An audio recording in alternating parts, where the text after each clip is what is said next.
the queue, but obviously. Ooh, this is the queue.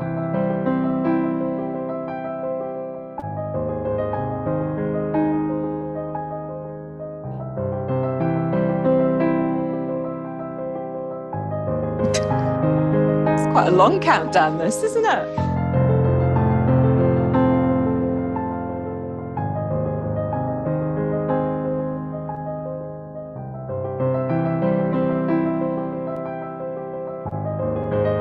It is, isn't it? Yeah, it's quite soothing.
Well, good morning, everyone, and welcome to our online participants.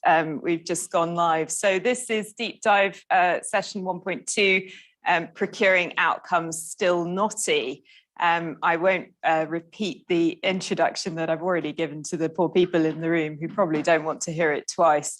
And instead, I'm going to hand over to our first group of panelists, Jamie Vetch, Julian Blake, and Jonathan Bland. Hello, I'm Jonathan Bland, and I lead an initiative here in the UK called E3M that's all about social enterprise innovation in public services. We believe that the social enterprise model, social enterprises are optimal partners for public authorities who are looking to achieve outcomes for people and communities, especially in relation to things like social services. A lot of our work is around tackling some of the barriers that get in the way of having more social enterprise delivery of public services. Perhaps the biggest barrier that we're up against is ignorance. Ignorance of what's actually possible. That might be around the models, or it might be around what you can actually do within some of the rules that govern how we work. So we've published a new book called Vitalizing Purpose: The Power of the Social Enterprise Difference in Public Services. My colleagues, Jamie and Julian, are going to explain a bit more about what's in the book. So over to you, Jamie. Thank you, Jonathan. Outcomes, public services. Public services are about meeting people's needs. But right now it might feel that it's pretty much impossible for those needs to be met. And as we prepared this book, Brian, who works in a greengrocer's stall in Sheffield, where I live, told us the same thing as a crack team of reporters on the FT. It feels like there's no money and there are chronic backlogs for the services that Brian and his family depend on. And last year, Swindon Council's former leader, who's a Conservative, said the same thing as the Barnsley-based Labour voter Sarah, who works in a warehouse and spoke with us as we prepared this book. She said, it just feels like there's no money for the services that she was depending on. But it's useless to just despair about this. We all know about these pressures. Is the answer just more money? Well, no, it's not, because the market has actually failed many services which focus on people. And that's not my words. That's actually the words of the Times newspaper, a newspaper not necessarily known for being an ally of local government. But they found that half of Britain's biggest children's social care providers are owned by private equity firms that offshore their profits and, in the words of the reporter, are known for generous tax regimes. And the Times journalist also quoted Anne Longfield, the Commission of Young Lives chair. She said money should be invested in high quality places for vulnerable children is being offshored abroad to fill the coffers of institutions. So is there another way? Well, we think there is. And anyone who knows Jonathan will know that he says there is. But when he asked me to work on this book with him, I wanted to help assemble a team of authors to establish whether there is a social enterprise difference in public services and in better outcomes. And I'm pleased to say that the evidence is very clear. It's very difficult to distill the evidence of 211 pages and 18 months of work into a 2-minute talk. So we thought we'd actually let you take a copy of the book yourselves if you'd like to, and you can come and find us afterwards. But Julian is going to give us 10 of the key messages from the book. Thank you, Jim. I'm going to recite 10 core messages of vitalising purpose. 1, commissioning of public services is not market purchasing by procurement. Stewardship by public authorities is required. Procurement is one means of commissioning. Others include partnership, investment, co-investment, subsidy, asset transfer, and community facilitation. 2, collaboration in public services is as important as competition to secure quality, coverage, sustainability, consistency, improvement, and affordability. Procurement should promote collaboration, for example, in alliance contracts, innovation partnerships, and multi-sector, multi-stakeholder projects. 3, public value purpose should be the driving determinant in commissioning, reached through the optimal balance of economy, efficiency, effectiveness, and equity. Cost currently remains too dominant. 4, professional application to complexity is required in consultation, analysis, process, and management, focusing on prevention, investing to save, public value outcomes, and long-term improvement. 5, the public benefit sector is central to commissioning. It exists to deliver public value. It is purpose aligned with the public sector. It is expert. 6, the social enterprise principle is optimal in public services. Public value delivered through collaborative, purpose-driven business. 7, the social enterprise model is represented by mature social enterprises, community cooperatives, and anchor institutions, their facilitation of niche charities, and any private sector provider with equivalent public value imperatives. 8, public value imperatives should be the Commissioner's fundamental demand. Dedication to purpose, community engagement, and open book transparency on resources, cost, and reasonable profit. 9, important initiation and innovation comes from expert providers, and commissioning should promote their co-design input, including through progressive procurement. 10, public service contracts should not be standard, transactional, and commercial, but flexible, relational, and practical. Thank you, Julian. And from Canada to Kirklees, from Plymouth to Leicestershire to Oldham, all over the UK and elsewhere, we do have evidence of better outcomes from the social enterprise difference. Now, it's always frustrating when you listen to an interview on the radio and someone says, but of course, you can buy the book to find out more. We don't want you to buy the book. Anyone who's interested in the actual evidence and in the case studies, we do encourage you to come and grab Julian or Jonathan or myself and pick up a copy of the book, because we would like to get the ideas out there. And actually, we'd like you to test them and interrogate them yourselves. So please do. Thank you, Anne. I'll start on to Fabiola. Thank you. Fantastic, thank you. And thank you for getting quite a lot of information across in a very short space of time. Unfortunately, Maria Lungu, who's on the programme, isn't able to join us today. So we're going to move straight on to Fabiola Conti and Andre Quadra. Andre's online and Fabiola's in the room. Over to you. Thank you very much. I am Fabiola Conti, French-Italian and researcher at Sciences Po Paris. And in the Master of Public Affairs, we carried out research in cooperation with officials of the European Commission. And my academic tutor is here. Andrea is online connecting from Brazil. And the topic was designing an oversight framework of the European Union public procurement and investment procedures to prevent social washing and other misleading practices. The research was quite large, but we're going to focus on public procurement for the session. Next slide, please. Jonathan has said it clearly. There are a lot of barriers at the moment for social enterprises and small and medium enterprises to access procurement in general, and social procurement especially. And given the share of volume that the European Union itself spends on social procurement, that is crucial to create a better society. As well, if we consider the amount of social and medium enterprises that there are in the European Union. According to Eurostat, in 2020, the number of these enterprises, small-scale businesses, excluding financial businesses, is 98%. This means that if we keep procurement a niche, that social outcomes are always going to be very difficult.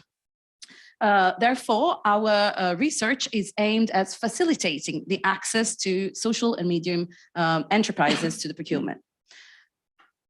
How did we do that? So we built up on what was already existing in the European Union.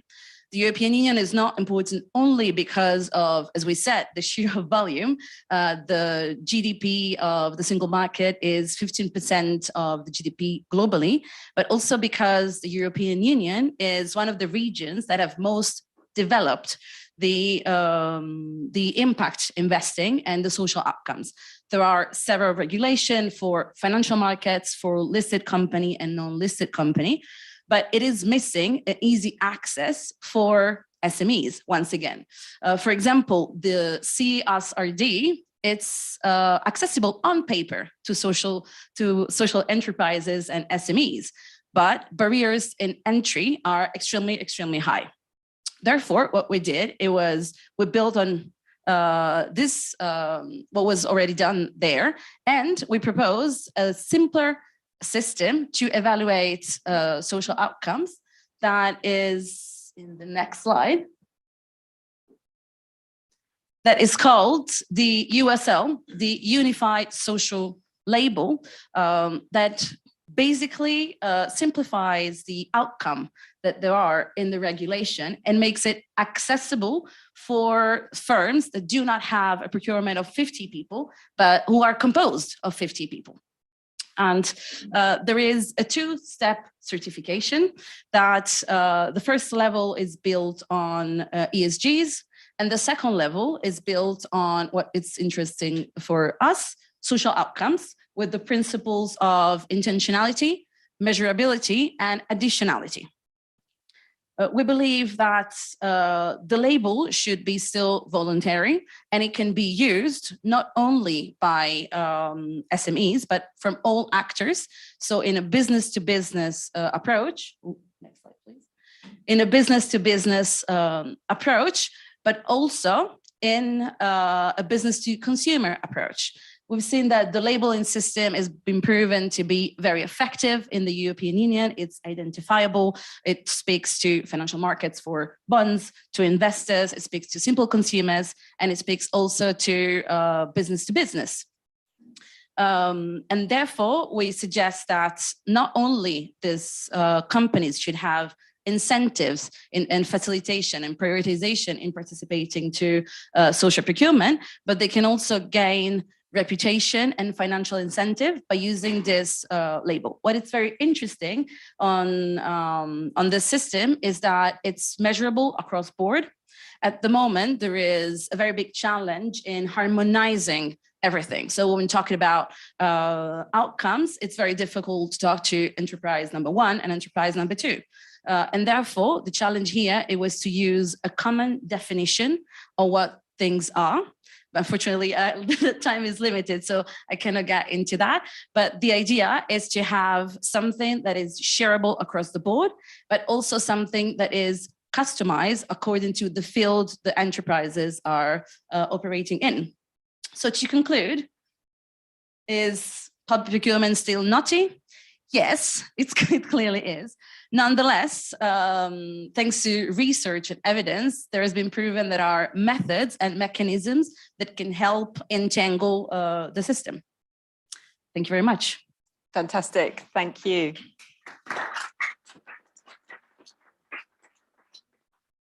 We've got one here. It's okay, we've got one. Okay, so thank you very much for that. We're going to move straight on to Shira and Jonathan, who are in the room. Hello, everyone. Thank you It's not working? It needs to be green.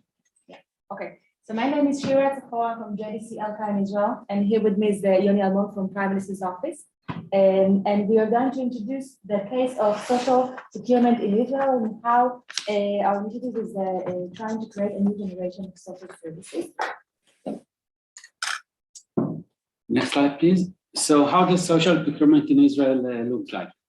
In the past 2 decades, Israel has outsourced a large portion of its social services to assist its most vulnerable populations.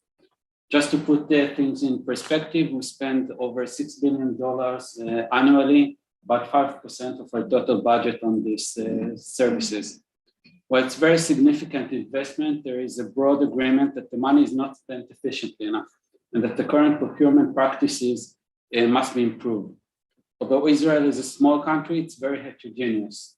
It has populations with diverse cultural needs, such as the Jewish ultra-Orthodox population and the Arab population. So this makes the challenge even greater. To tackle this huge challenge and increase the efficiency and effectiveness of the services, we've put forward a plan to implement 5 levers for effective procurement and service design. In today's talk, we will focus more specifically on the second lever. Sure. For outcome-based procurement and demonstrate how we use these levers. Next slide. So let's dive in a little bit. As you can see, for each lever, we've defined and agreed on a definition, main goal, and a set of tools to achieve the change we wish to see in practice.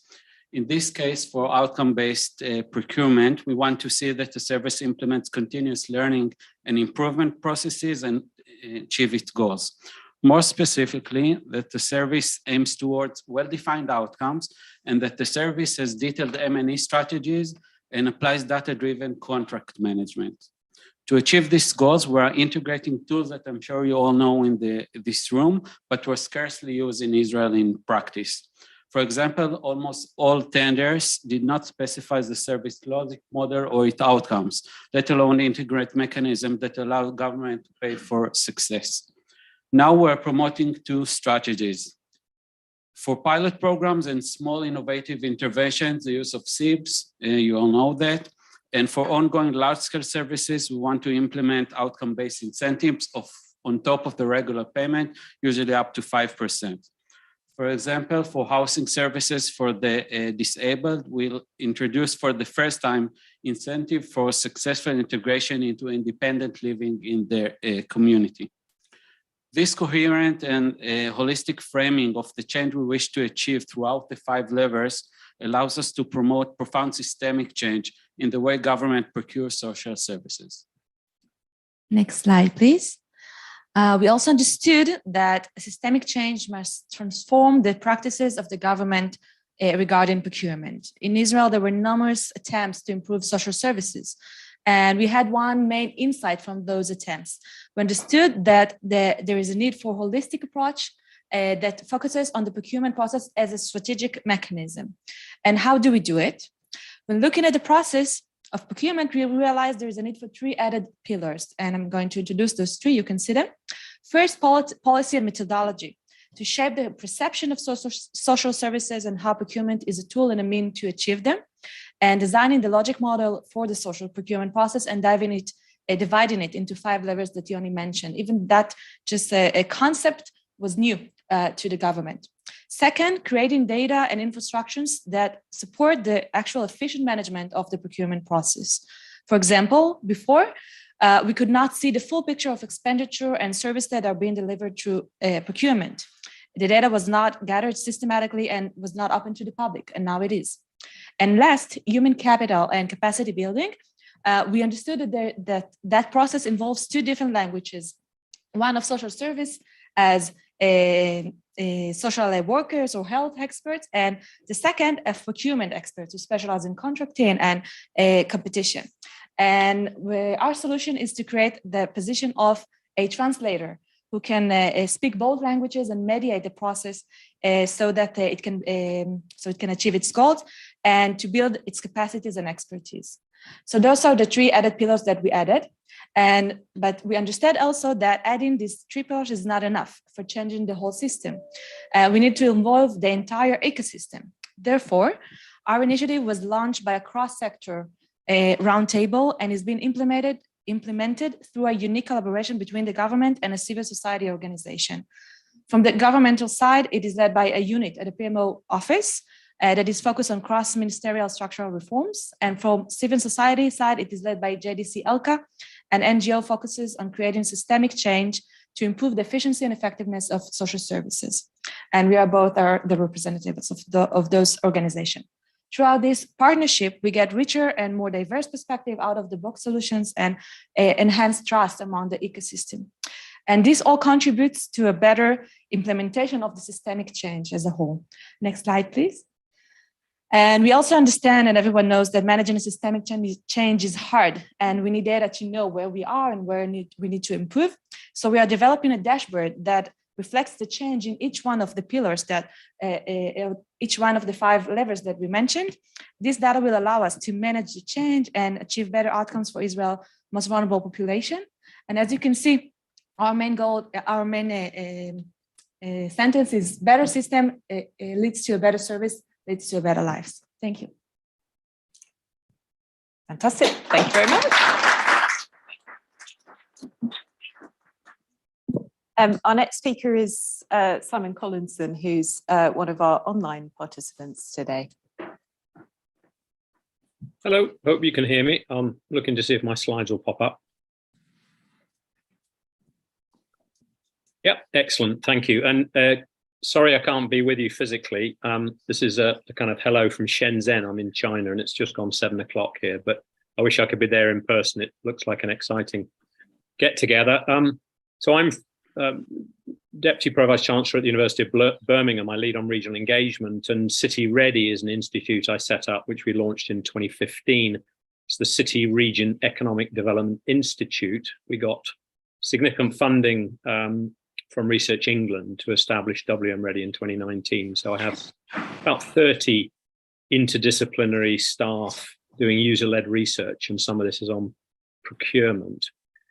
We have a modeling team, we have a data analytics team, but we do a lot of stuff on impact evaluation on the different kinds of policy interventions in city regions to see what kinds of outcomes in terms of productivity growth, sustainability, and inclusivity over the longer term might result from these types of interventions.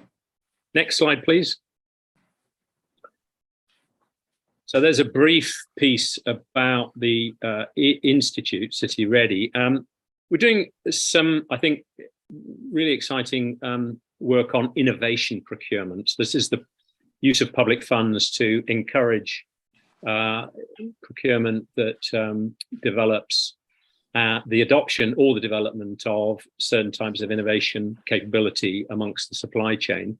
We're in partnership with University of Manchester and the Connected Places Catapult, and the names of the individuals that we partner with are on the screen for you there. And in particular, for those not from the UK, the Connected Places Catapult, the CPC, is a catapult that is multi-central. It's all across the UK, and its role is to stimulate growth in city regions outside London and the southeast.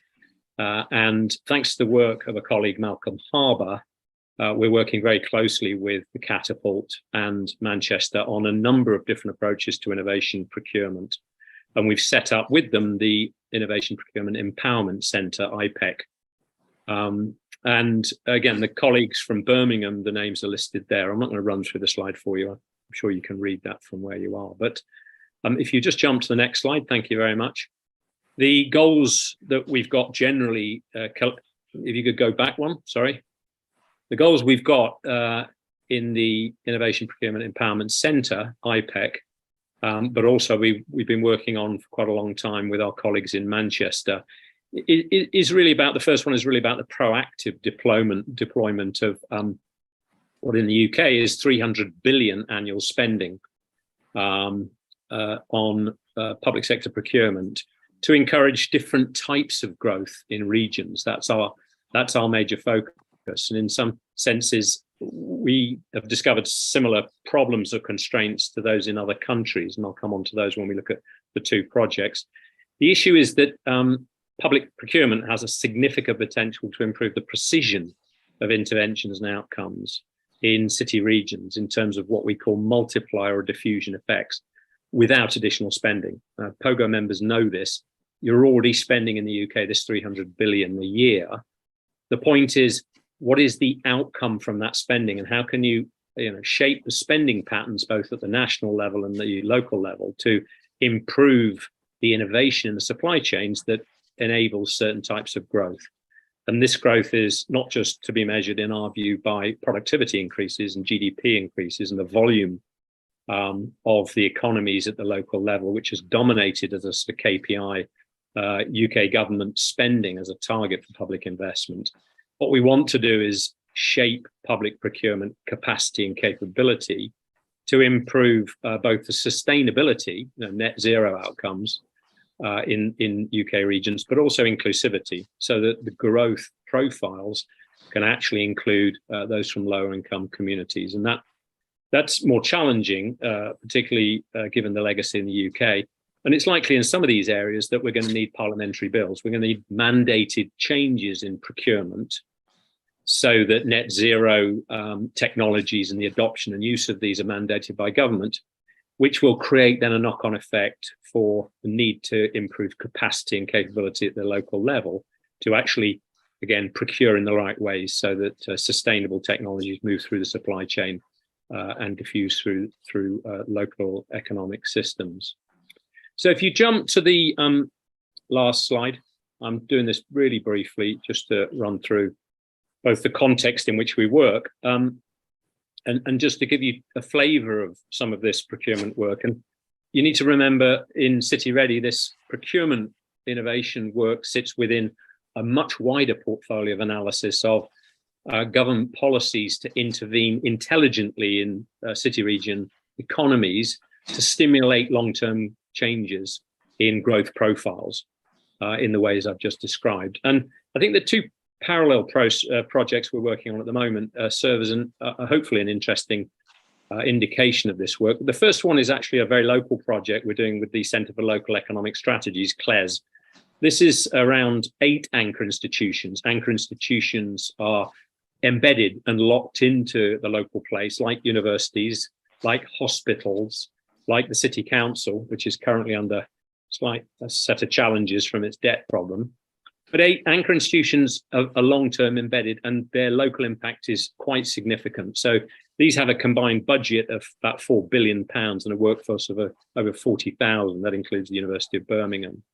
And if the 8 were to increase their procurement spend with Birmingham local-based businesses just by 1.8% per year, you'd add a significant amount per year to the city economy, and you create about 800 new jobs. If that spending power was focused on small businesses that employed low-income individuals, you would have an inclusive effect. If that spending power was focused on suppliers that were adopting new net zero technologies and were moving the frontiers of adoption and diffusion in net zero technologies and low carbon practices, then you'd have a similar effect in terms of the improved sustainability across the region. But again, as POGO members very experienced that these kinds of things are, at the local level, on the ground, even in these 8 organisations, there are really quite significant operational constraints to taking that step to increasing, even by that small amount, that sort of procurement spend. Anything from the focus on low-cost spending, not innovation spending, and the actual capacity and the capability in procurement teams in the public sector having a limited ability to put forward contracts that shape procurement in the ways we've been talking about.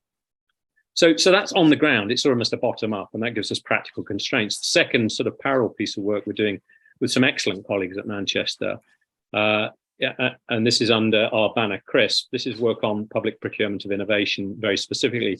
We're using databases and aggregate data to try and map much broader aggregate patterns of government spending, linking that with innovation performance in firms, and then trying to understand how those patterns where you change innovation procurement, where that has long-term knock-on effects to the growth profiles of regions.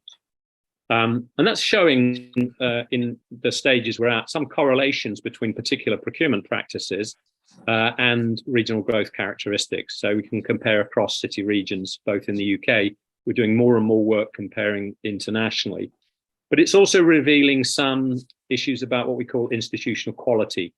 The quality of governance structures and the people in public sector organizations reveals better practices with clear impacts in some countries and some regions versus actually lower capabilities, poorer quality institutions, and I guess worse outcomes in other city regions. And that comparative benchmark we're starting to expose using these evaluation approaches is interesting to connect with the bottom-up practical case study stuff we're doing with the 8 anchor institutions. Finally, to finish off before I stop, we're now working also on this macro level data with the World Economic Forum. There's a subgroup looking at global practices, innovation, procurement, and we're doing some comparative studies across international context to try and improve our methodology. But the interest to us is, both the practical case study stuff and the data analytics. And I'll stop there and hope people found that of interest. Thanks very much. Fantastic. Thank you very much indeed, Simon.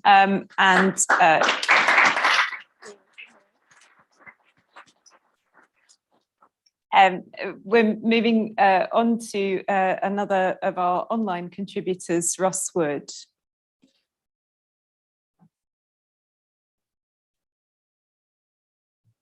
Hello, you've got me over there? We have got you, thank you. Loud and clear. From China to Australia, I'm coming to you from southeastern part of Australia. It's the evening here. I don't have coffee, I have red wine. So I'm hoping that's going to add to my performance. I'm going to take you on a slightly different part of the journey here, talking about procurement of outcomes being Knotty, and talk about a very practical example in one of our local authorities here in Australia, in the state of Victoria. But before I start, a little bit of background. Australia has, some of you may be aware, has 3 levels of government. We have a federal, national or Commonwealth level, a state or provincial level, and a local government level. So 3 tiers. The debate over here is often that we've got 1 tier too many, but that's our system. Typically, the 3rd tier, the local authority level of government, is that which is charged with designing, building, managing and maintaining community facilities, leisure centres, swimming pools, libraries, community centres, those sorts of things. They typically rely on funding from the other tiers of government, but the idea being that the social infrastructure being delivered more closely to where the community lives allows for better decision making in terms of the facilities that are going to be provided. We're a small outcomes driven impact consultancy. We've had a lot of experience in social impact bonds over here in Australia. And so we were engaged in a conversation with a local authority here in Australia, in Victoria, that for some time, in fact, for at least a generation, had been one of the ranked most highly in social disadvantage, and has consistently remained at that level for some time. It's a well-known area in that regard. The local authority had identified a piece of infrastructure to be redeveloped right in the heart of that community. And so what you've got is the development of what became what we called outcomes-based infrastructure, which is really aligning a capital procurement process with a social outcomes procurement process. And we know how difficult that is. So the conversation began with council's commitment, the authority's commitment to the expenditure. Not quite the full amount that they expected to have to spend, as I say, topped up by other means. At the same time, the community services element or team within council had identified over time, obviously, that this was an area that needed far better outcomes and different ways of delivering services. So the brief to us, the conversation was, well, you're involved with social impact bonds. There's an element of impact investing there. We think that sounds promising. We want to leverage the spend in this region on this piece of infrastructure for better social outcomes. How could we do that? And so that was the brief, really, and it's what's become known, as I say, as outcomes-based infrastructure. If we could move to the next slide, please. So what we were trying to grapple with, we were almost back solving, really. We had a commitment from council, from the procurement team, the capital procurement team, to advance this development.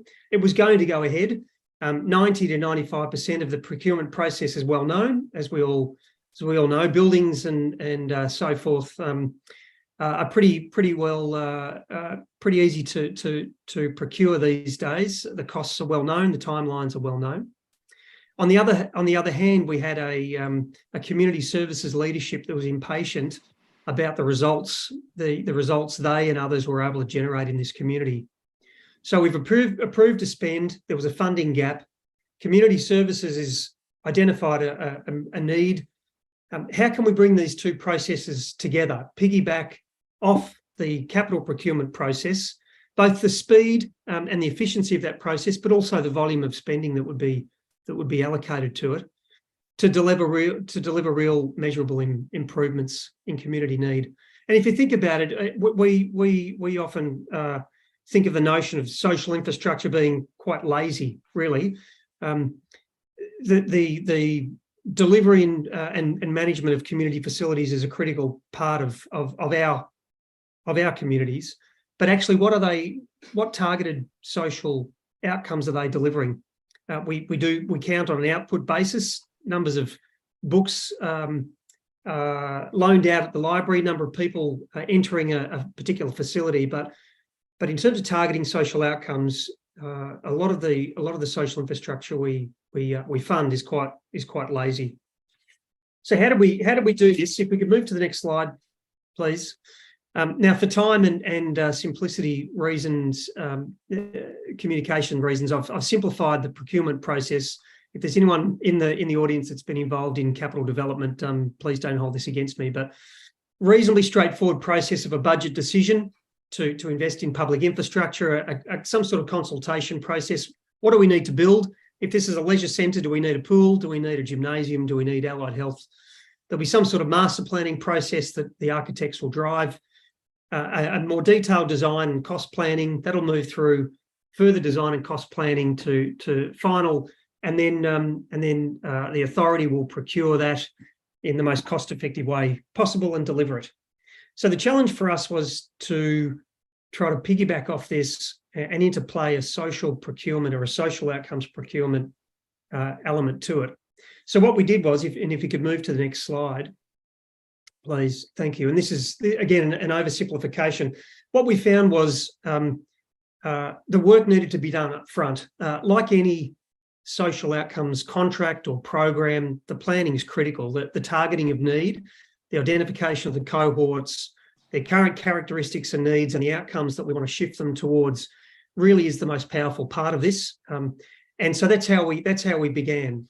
We asked the capital procurement team to slow the process very slightly so that we could try and translate some of the research into what could be outcomes and metrics that we could use to measure progress for the community within the catchment area for this facility.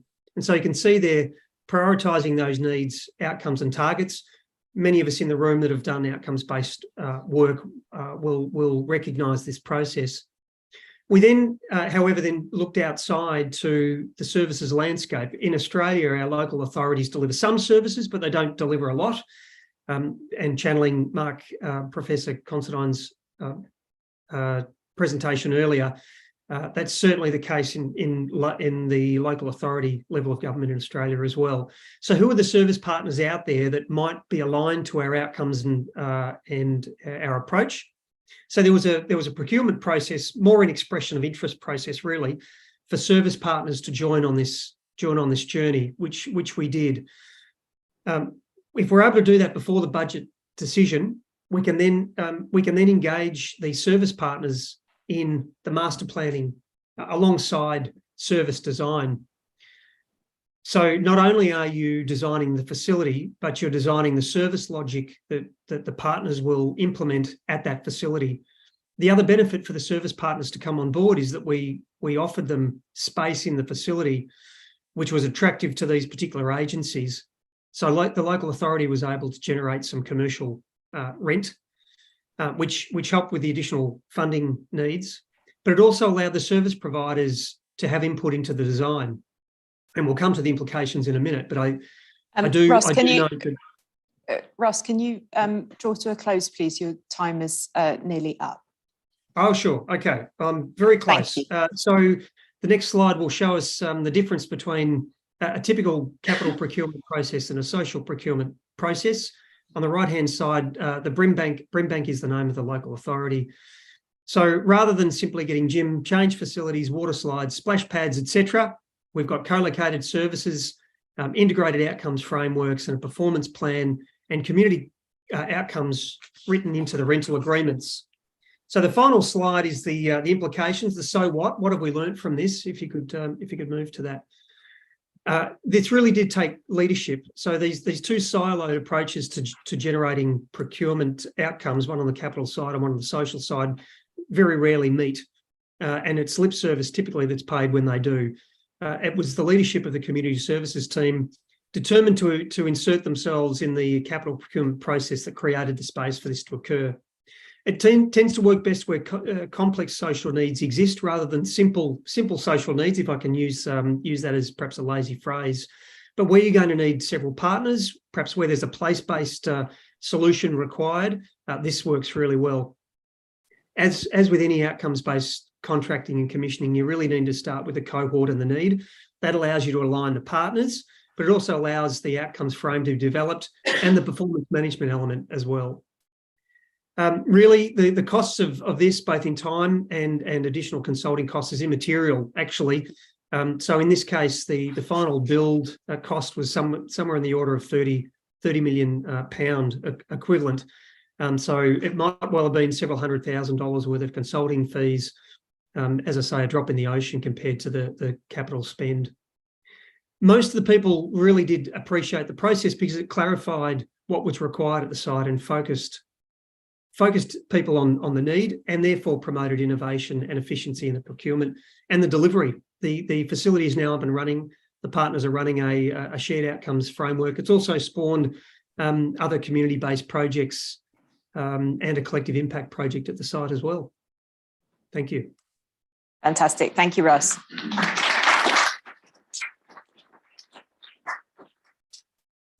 And our final speaker on this panel is Mohit Bari, who's in the room. Thank you. Hi, good afternoon, everyone. My name is Mohit. I run my own consulting firm called GDI Partners, based out of India.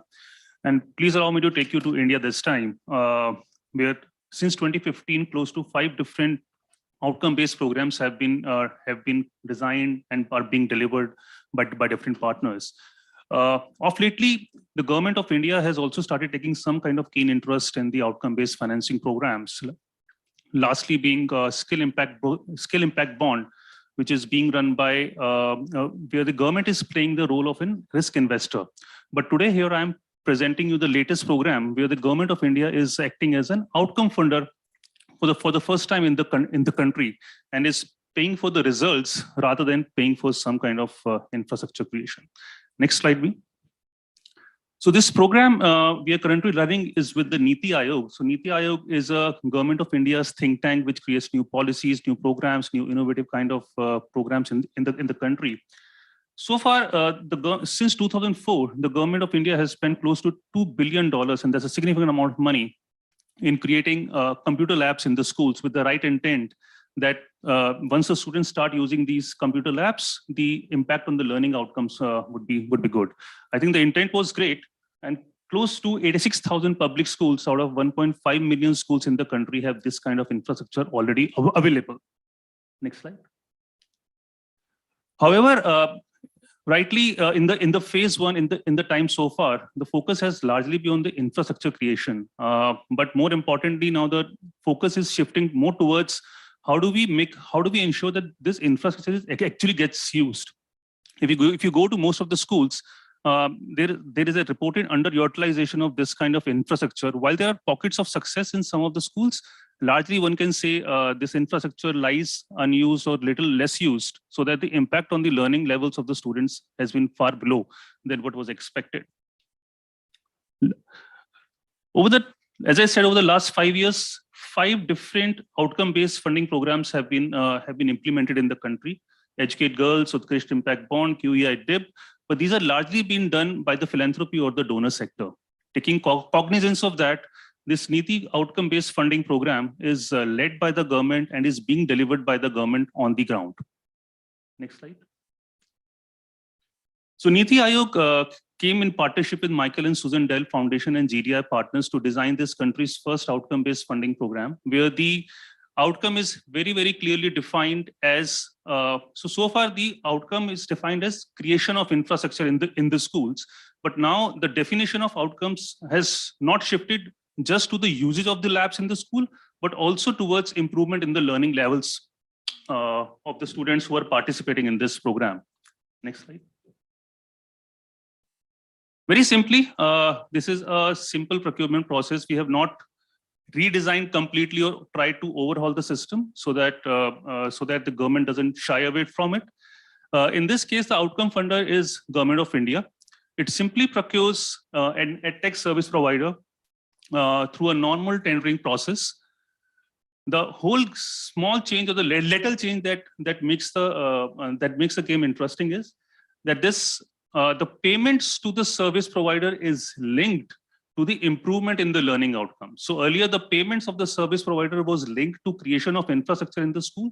So once the infrastructure gets created, the service provider moves out of the school, and there has been no incentive for even a single stakeholder in the school to actually use the infrastructure that gets created. So NITI Aayog onboarded an outcome evaluator, which basically tries to evaluate whether the outcomes are definitely being met or not met. And only upon achievement of desired improvement in the learning levels, the payments will be made to the service provider in near future. So this program is recently started in April 2023 and is currently in the implementation phase. Next slide. So see, the way the outcomes are defined in the contract is how many additional years of learning gain that a student gains from this particular program. We are not talking about how many schools have got the infrastructure. We are not talking about how many number of hours the infrastructure is being used.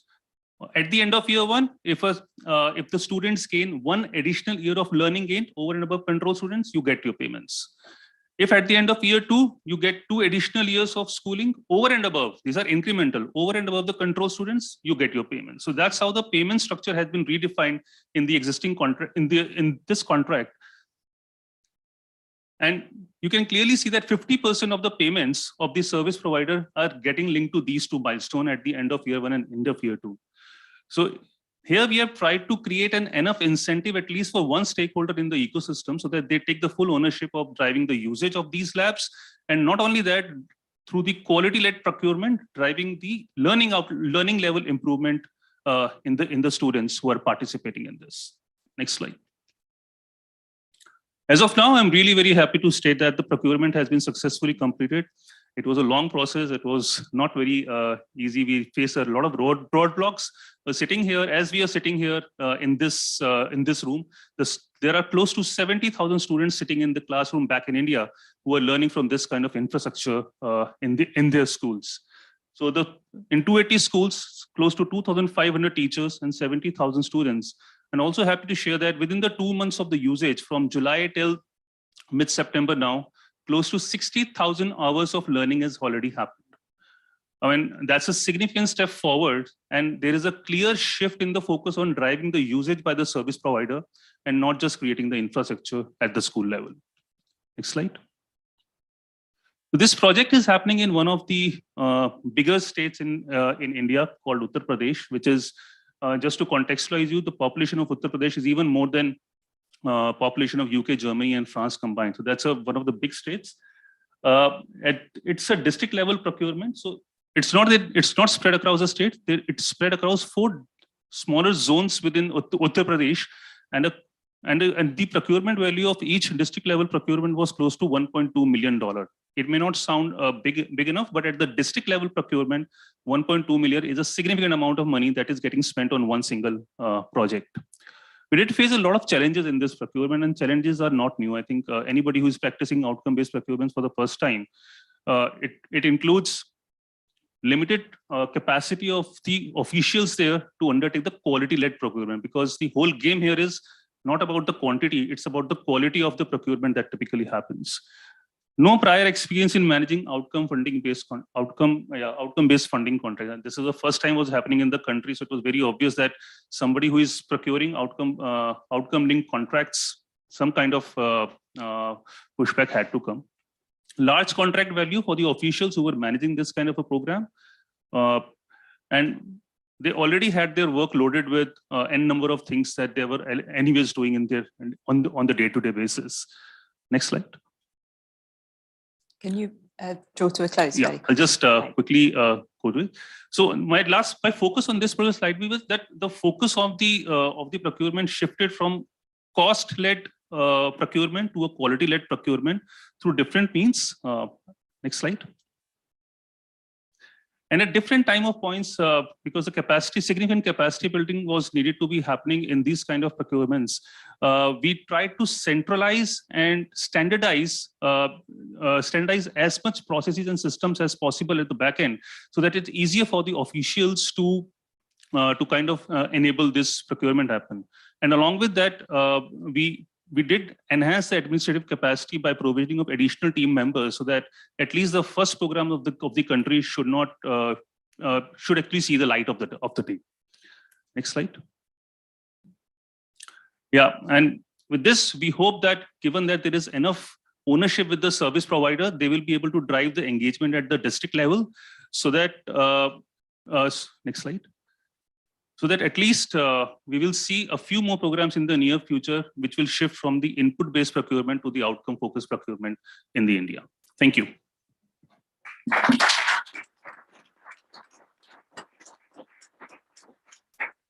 Fantastic. Thank you very much. So we move now to our time for questions.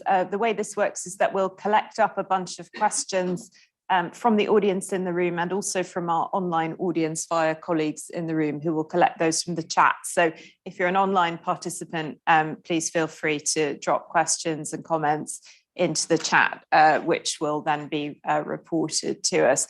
And then we'll go around each of our panelists or groups of panelists in the same order, giving them an opportunity to comment on some or all of the questions raised, or some of the other presentations. So this isn't a back and forth Q&A, it's a collection and then response. So while you're calling your questions to mind, I'll just throw one out there myself, which is I feel as if we've been on the most amazing odyssey of outcomes-based procurement in very different settings, different countries and so on. And there's amazing examples of creativity and innovation and risk-taking in all of this from people who are obviously deeply committed to what they're doing. So my question for all of you is, how do we get this excellent practice out there to everybody else? How do we get people who are less committed, less engaged, more nervous to do some of these fantastic things that you've been describing? So that's my abusive chairing position. Let's have some questions from the audience. Malcolm, start with you. There's a mic coming around, yeah, so that the online participants can hear you. Well, I agree very much with you about the rich content. And just to observe, my name is Malcolm Harbour, by the way. I was mentioned by Simon specifically because I've been working very closely with him on innovation procurement, which is why we want to develop an innovation procurement empowerment centre to collect these good examples, which we don't have in the UK at the moment. And in fact, some other countries have, but we don't. But I wanted to pick up out of a lot of things, some specific issues, because my journey to this conference, actually slightly unusually, you may think, came through the European Parliament, where I worked for 15 years on the European procurement rules. And so I was particularly interested in the analysis that we had from our Italian colleagues around a certification system. But I just wanted to tie that in more broadly, and I'll be very quick, on what I think was a distinctive thread in many of the presentations about the crucial need to engage more small enterprises with their innovation and drive and incentive to bring ideas into the procurement system. In the reform of the rules in 2015 and 2014, and I was involved in 5 years in doing that and chaired all the negotiations, we tried very hard at a political level to really improve the climate for small enterprises, to encourage the division of more contracts into smaller lots, to get people developing new contracts and thinking about delivering those outcomes with small businesses in the way they constructed the contracts to begin with. But I say in particularly, I'll comment on what our Italian colleagues said, to ensure that the processes are not excessively bureaucratic and involve a small enterprise in taking time away from what they're really good at, which is actually developing their technology, their ideas, their services, and having to fill a whole lot of forms in to apply for a new certification, which I'm slightly worried about your proposal. And we know from our qualitative work that that is a barrier for many SMEs to actually enter into delivering to the public sector. And that's something that I think we need far more concentrated attention. And it's not just an issue that's here in the UK. Across Europe, we know that's an issue. And so I'd just like to register that and say, I hope we can get some more attention to it. Thank you. Thank you very much for that. There's a question over there. So the microphone can go that way. That would be great.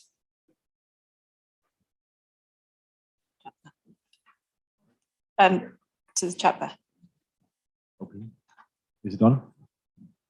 Can you hear me? Thank you very much for a lot of interesting perspectives on the procurement.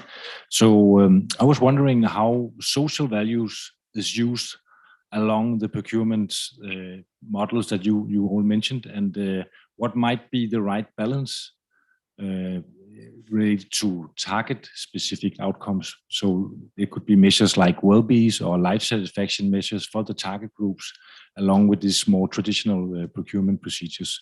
I'm very curious to hear about any experiences from other countries coming from Denmark and so on. Thank you. I saw a couple of other hands, but they've disappeared. Yeah, over there. Thank you. Hello, thank you so much.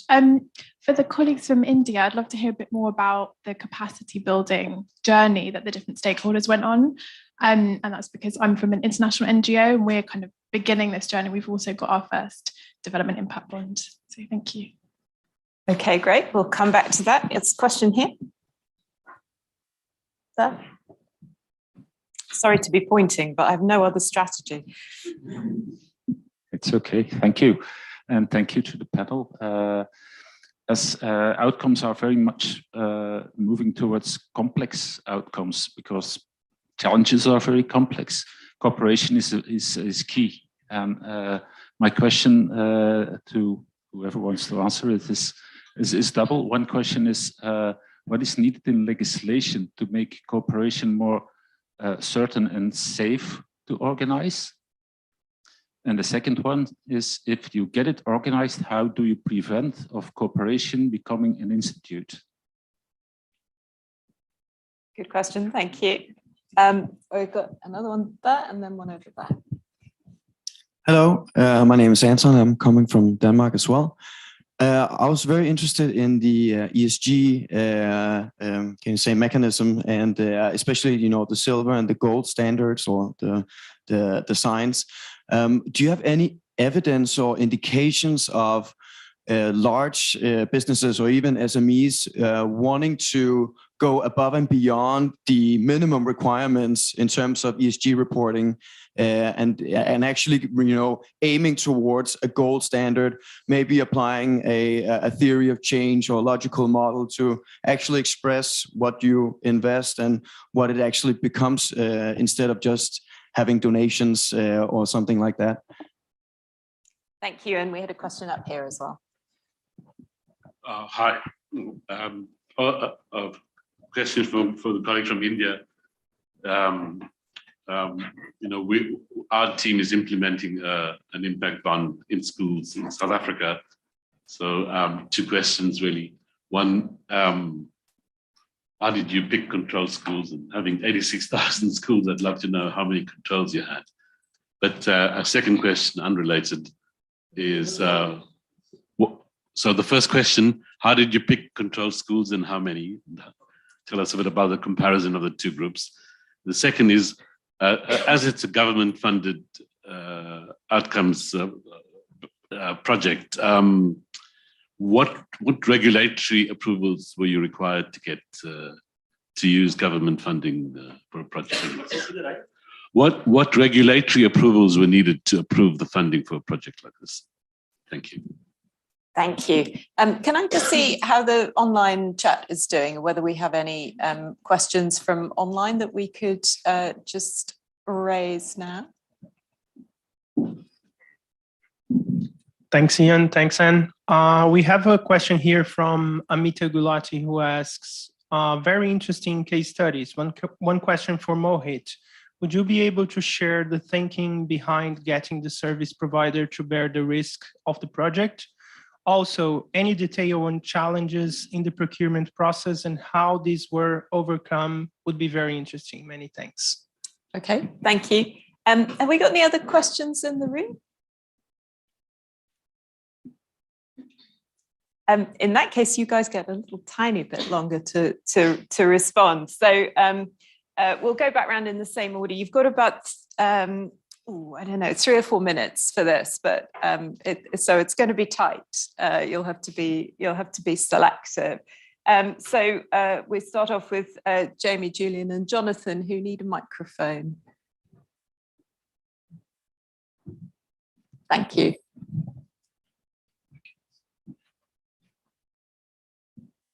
Thank you. Being very selective. On Malcolm's point about SMEs, we are very pro small businesses, as we talk about, and what works for mature social enterprises, which are diverse and turning over 50 to 100 million, will often support that ecosystem of small businesses in an organization, and putting purpose ahead of process.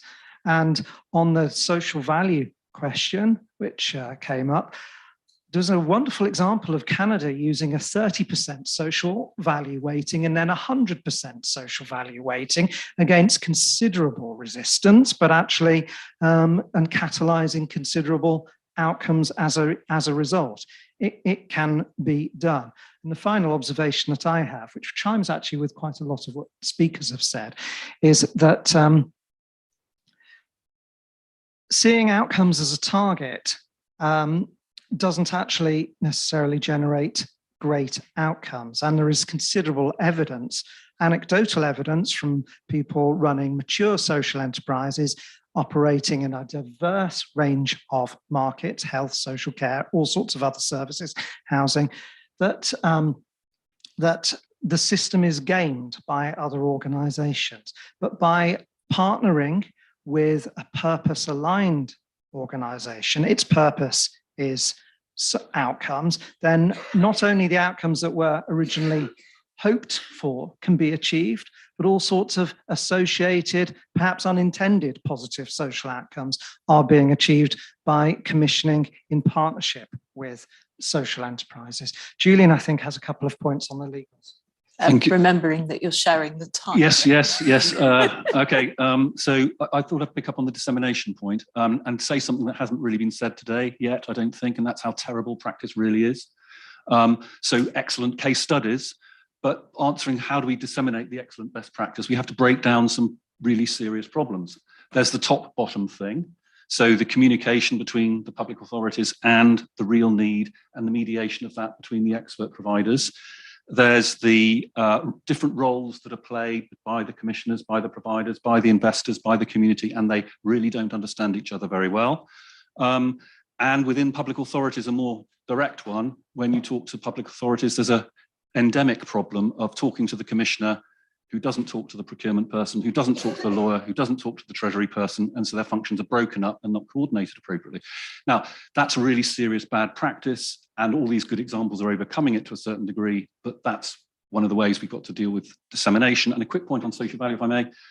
I was deliberately using the word public value because in public services, but the sorts of public service we're talking about, everything is about public value or social value. It's 100% of what the contract is about. Over to Fabiola, who is next to respond. No, thank you. I'll focus first on the question of our chair. How do we get more people involved that are not so eager or that do not know how to do this? And I'll tie to Marcus' question. So first of all, we know that in the European Union, there is the green taxonomy has been approved. There was the project of a social taxonomy that has been put aside because of several reasons. One, it was for sure the lack of political will, or let's say that the political cost would have been way too high for the people involved in this.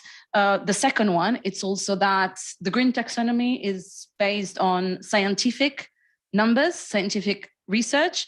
The social one is value-based, and it puts us in a position where we say, okay, what is socially more relevant than others? And so it creates sort of a paternalistic approach that it's a risk that needs to be taken into consideration as well.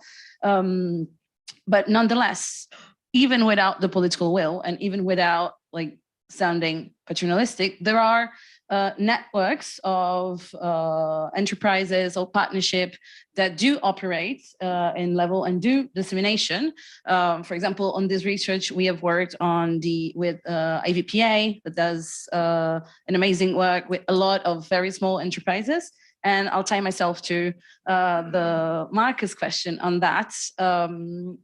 It's true that adding a burden to SMEs, it's a problem.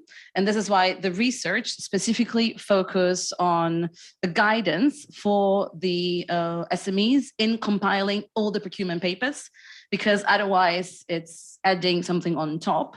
And also in the evaluation of the outcomes, the goal is not to use different measures, but it's to use something that companies are already using. So that is extremely important for the project. And always talking about SMEs, the question about ESG, we base ourselves on two very good best practices. One is the B Corp label. The B Corp label has a large share of very small companies that participate in there.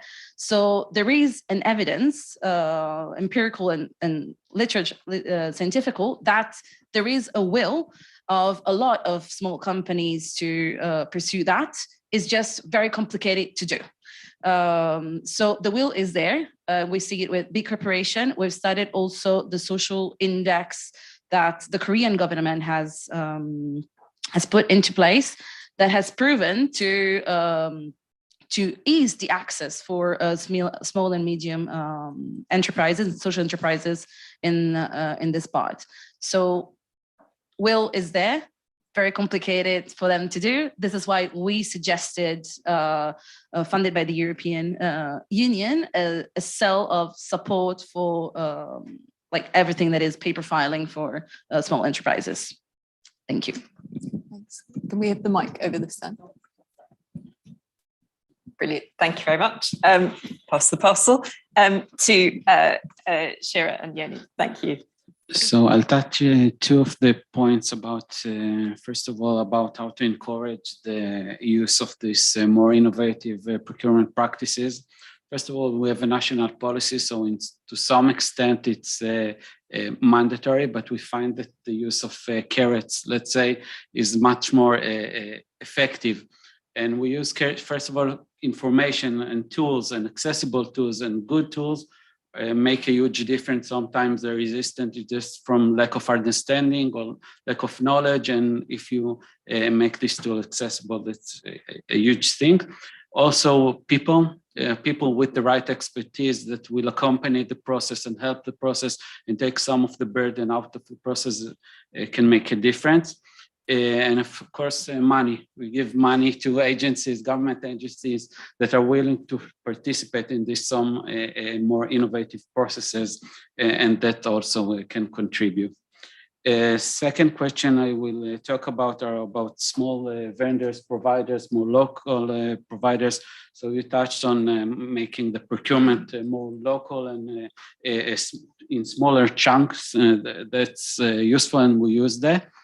Also, the less bureaucracy is a huge step in making a transactional cost smaller, and government can do it and take even some of the costs from the providers, making it easier for them to compete.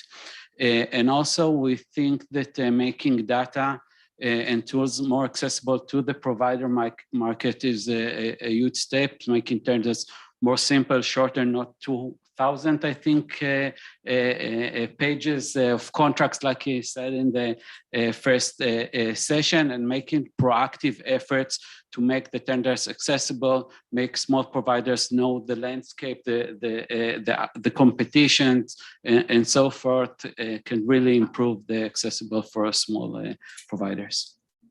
I'll add just one point on this subject from the civil society perspective. We are trying to create hubs and places for entrepreneurships to meet with government and just meeting each other and showing that there's something interesting out there. In Israel specifically, we have a lot of entrepreneurships programs, and especially in technology. And we want to make sure that those all kind of entrepreneurships are meeting with the government and not just acting as two different, completely separate sectors. So we're trying to create those platforms and hubs to make this possible. Brilliant. Thank you very much. Have we still got Simon online? Yeah, I'm here. Hi. Fantastic. So your 3 minutes to respond to what you've heard. Thank you. Yeah, some very good questions there. Let me just start with yours as chair, because I think that's a really lovely starting point. It's about the diffusion of better practices. I guess our research so far, and we're on a journey here, is the key thing is to check they're better. I mean, there's a lot of really excellent case studies out there, but the evaluation about the outcomes in a lot of cases is not as robust as I think it could be. So when you're identifying practices anecdotally that look good, really robustly trying to look at short and long-term outcomes to sort of see that the outcomes are as intended is an important first step. I think a second step that we've discovered, particularly again through the World Economic Forum and other international comparisons, it is around how easy or difficult it is to transfer practices between contexts. Places vary. I mean, Israel is very different from China, is different from the UK. Institutional, legal, cultural, the degree of devolution between central government and provincial governments, all of this varies. So transferring better practices needs to take account of that variation. You know, on some level of translation, we can learn a huge amount from each other. This isn't a negative point, but it's a practical point. I mean, I think thirdly, what we've discovered is there are some of these anecdotes, and particularly ones that governments, again, not to be too skeptical, but governments all around the world want to showcase as exemplar projects, are really a long way from the average. This point came up earlier, but it's a really critical point. They're very, very good, but they don't represent the average state of play in procurement across small firms, district councils, provincial areas of other countries around the world. The average we're discovering in the UK, which is a pretty advanced economy, is that on the whole, these procurement, public sector procurement is fairly risk averse. It really focuses on reducing costs because of the financial pressures on local councils and so on. And it's pretty short term in terms of the assessment of the evaluation of the outcomes. It's really not very long term. It's not particularly sophisticated. So in some ways, on average, despite the exemplars we see, on average, capacity building, capability building, paying attention to incentives that people are at the very operational end of procurement to start shaping those outcomes is really necessary. I don't think that captures everybody's questions, but I think it captures, some highlights, some of the findings we're finding in our research, and hopefully chimes with the experience of colleagues on the call. So I'll stop there. Thank you. Fantastic, thank you. And have we still got Ross on the line? Still here, yes. Wonderful. It's 3 minutes from you of reflections or answers to the questions.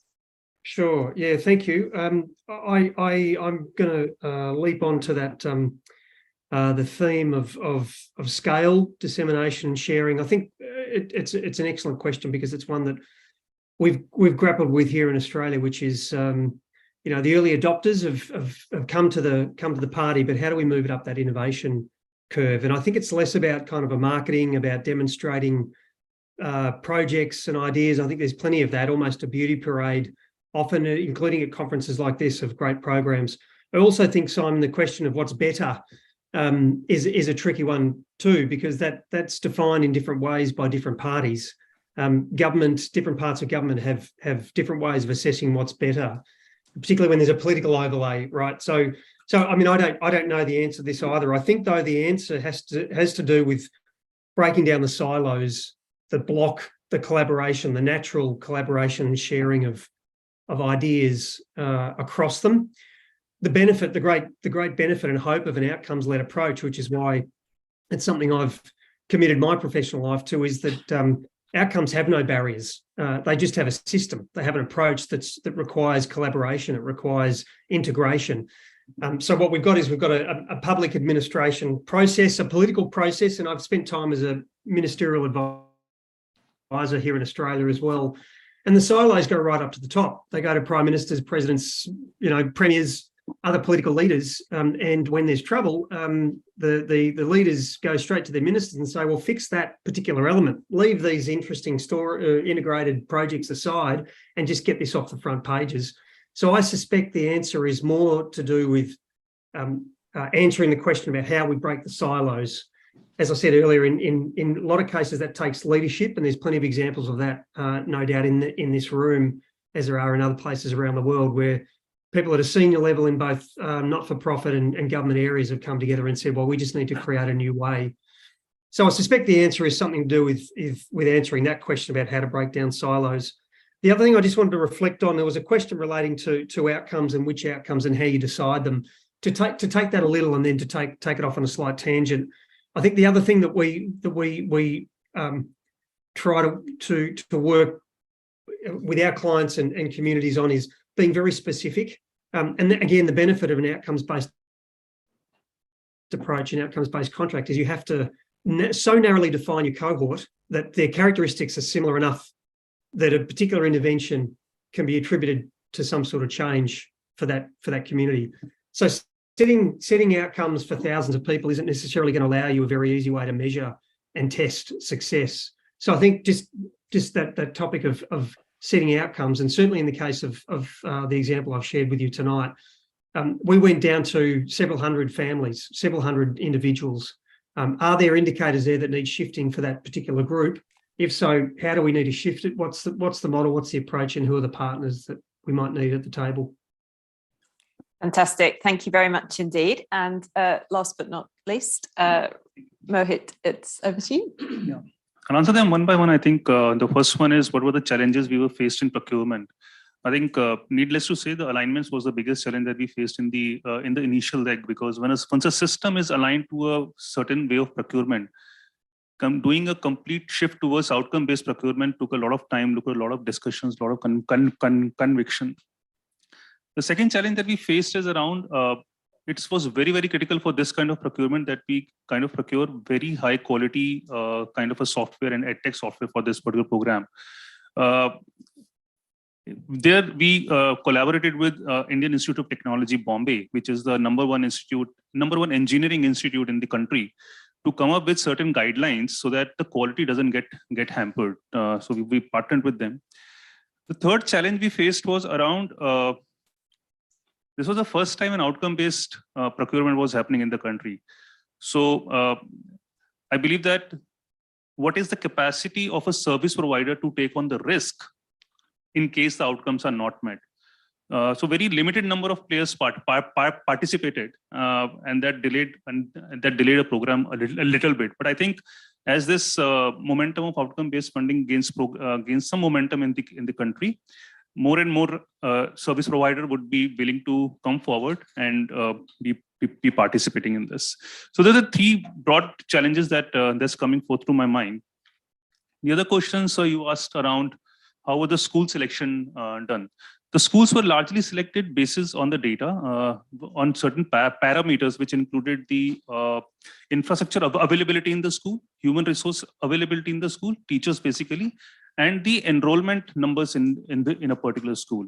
So in every district, we had 70 schools which were treatment schools, and a very similar size and similar profile schools were selected for the control group as well.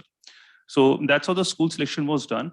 And of course, the ground level info was also collected. So the recommendations from the local district magistrate was also taken into consideration while finalizing the school list. In terms of regulatory approval, sir, in this kind of a program, we did not try to overhaul the procurement system. The procurement system still remained more or less the same. We leveraged the existing government mechanism of e-procurement, government e-marketplace. The existing systems were used.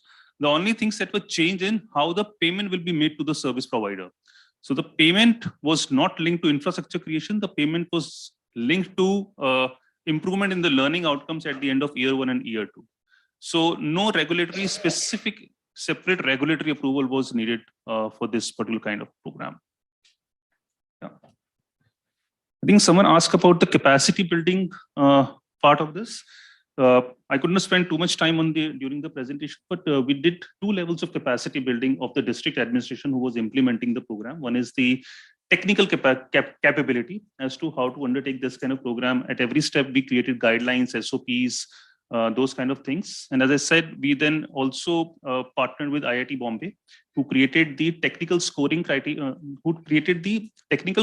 how do you evaluate a good quality software versus a not so good quality software. So those kind of technical collaborations were done, and as much as possible, the centralization of processes were done. So there is a standardization of process across the 4 districts. And in terms of administrative capacity, we have provided 1 team member at every district level who is overseeing this kind of a program and helping the local administration implement it in a more smoother way. Thank you. Fantastic. Thank you very much. So can we thank all of our panelists for a really stimulating discussion?